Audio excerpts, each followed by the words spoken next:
Qu'est-ce qui rend une personne extraordinaire? Leur capacité? Leur talent? Ou simplement leur sourire? Quand j'ai rencontré Nick Vujicic pour la première fois, j'ai su que je venais de rencontrer quelqu'un d'extraordinaire. Dès l'instant où il a commencé à partager avec moi sa merveilleuse histoire, j'ai pu voir comment Dieu utilisait un homme sans bras ni jambes pour être ses mains et ses pieds. Mon père disait qu'il était à côté de ma mère lorsque j'étais en train de naître, et il a vu mon épaule sortir. Il a pâli. Il espérait que ma mère n'avait pas vu parce qu'il a remarqué que je n'avais pas de bras droit. Il a dû quitter la pièce. Il ne pouvait croire ce qu'il avait vu. Le docteur est arrivé et mon père lui a dit « Mon fils, il n'a pas de bras droit. » Et le docteur a répondu « Non, il n'a pas de bras du tout, ni de jambes. » Mon père n'en croyait pas ses oreilles. À l'église, tous étaient dans le deuil disant « Pourquoi Dieu a permis que quelqu'un naisse ainsi ?» Au début, ma mère ne voulait même pas me porter, ni m'allaiter. Elle s'est sentie très mal à l'aise les premiers mois, et il a fallu à mes parents beaucoup de temps pour faire de nouveau confiance à Dieu, pour savoir qu'il n'avait pas commis une erreur, qu'il ne nous avait pas oubliés. Les parents de Nick ont remis leur peur et leur déception face aux incapacités de leur fils entre les mains du Seigneur. Ils ont décidé de faire confiance à Dieu et de croire qu'il avait un avenir et une espérance, que Dieu avait un plan pour lui. Mais alors que les années ont passé, Nick a fait face à de nombreux défis. Il avait du mal à faire confiance à un Dieu qui, selon lui avait donné moins qu'aux autres. J'ai défié Dieu en disant « Dieu, je sais que je suis pécheur et que je n'aurai probablement jamais la paix si je ne t'invite pas dans mon cœur. Mais je ne t'y inviterai pas tant que tu n'auras pas répondu à ma question. Pourquoi as-tu pris mes bras et mes jambes? Pourquoi ne m'as-tu pas donné tout ce que les autres ont? Et j'ai dit, Dieu, tant que tu ne m'auras pas répondu, je ne te servirai pas. Alors j'ai voulu tout arrêter. Si Dieu n'abrégeait pas mes souffrances, alors j'allais le faire moi-même. C'est ainsi qu'à l'âge de 8 ans, j'ai tenté de me noyer dans mon bain. J'ai dit à mes parents, je veux juste me relaxer un peu, pouvez-vous me mettre dans le bain?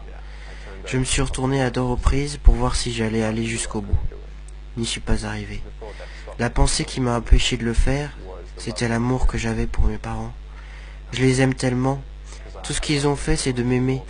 Et j'ai pensé aux conséquences qu'aurait eu ma mort. J'ai imaginé mes funérailles. Je voyais que tout ce que ça apporterait serait un sentiment de culpabilité sur mes parents qui n'auraient rien pu faire de plus. Ce serait la dernière fois que Nick penserait au suicide, mais ce ne serait pas la dernière fois qu'il devrait faire face aux difficultés qui l'ont poussé à avoir l'envie d'en finir avec ses souffrances. Un jour, la mère de Nick lui a fait lire un article sur un homme très sévèrement handicapé, et l'histoire de cet homme a eu un très grand impact sur la vie de Nick. J'avais le choix, être en colère contre Dieu pour toutes les choses que je n'avais pas, ou bien être reconnaissant pour celles que j'avais. Ma mère m'a dit, Nick, Dieu va t'utiliser, je ne sais pas où ni comment, mais il va le faire. Et ces graines ont commencé à germer dans mon cœur. C'est là que j'ai compris que ça ne servait à rien d'être complet de l'extérieur quand on était brisé de l'intérieur. Et j'ai découvert que Dieu pouvait guérir sans changer les circonstances. J'ai donné ma vie à Jésus en lisant Jean 9 quand j'avais 15 ans. C'est l'histoire d'un homme qui arrive dans un village, il était aveugle de naissance. Jésus l'a vu et les gens disaient « Pourquoi cet homme est-il né ainsi ?» Jésus a répondu « C'est afin que les œuvres de Dieu soient manifestées en lui. » Et dans 2 Timothée 3,16, il est écrit que toute écriture est inspirée de Dieu. Et je crois que c'est Dieu qui m'a insufflé la vie et la foi. Cette foi est venue sur moi, cette paix est venue sur moi, et j'ai senti que Dieu avait répondu à ma question. Quelle était la question et quelle était la réponse? La question était pourquoi? Pourquoi m'as-tu créé ainsi? Et la réponse a été me fais-tu confiance? Voilà la question. Et quand on répond oui à cette question, rien d'autre n'est important. Mais pour vous en particulier, qu'est-ce qui vous a fait dire « Seigneur, je vais faire confiance à ta parole car elle a la vérité. Je vais te faire confiance même si je ne sais pas ce que tu me réserves pour demain. » Parce que je n'ai rien trouvé d'autre. Rien d'autre ne pouvait me donner la paix. Je savais que des jambes et des bras seuls ne pouvaient me donner la paix. Je savais que je connaissais la vérité. qui j'étais, pourquoi j'étais là, où je vais, où je ne vais pas, et je n'ai pas trouvé cette vérité ailleurs qu'en Jésus-Christ. Et c'est en Jésus-Christ que Nick a puisé la force pour faire ce que beaucoup pensaient impossible. C'est dur d'être fort quand des gens vous disent constamment « Tu n'es pas assez bien, va-t'en, on ne veut rien avoir à faire avec toi. Nick, tu n'es personne, Nick, tu ne peux pas faire ceci ou cela, Nick, Nick, Nick. » Dans la vie, si tu ne sais pas la vérité, tu ne peux pas être libre. Parce que tu crois que les mensonges sont la vérité. Mais on réalise qui nous sommes en vérité en lisant la parole de Dieu. Je ne suis pas un homme sans bras ni jambes, je suis un enfant de Dieu. Je suis pardonné mes péchés, je suis ambassadeur du roi des rois, du Seigneur des seigneurs. Je ne suis rien d'autre qu'un serviteur du Dieu très haut. Ça n'a rien à voir avec Nick, ni les capacités de Nick à devenir un conquérant.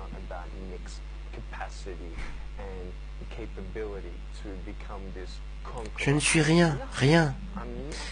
Mais Dieu, en revanche, vit en moi, et maintenant je vis dans sa force. Tout ce que Jésus conquit, je le conquis aussi. Je crois que si Dieu ne vous donne pas un miracle, vous êtes le miracle pour le salut d'autres personnes.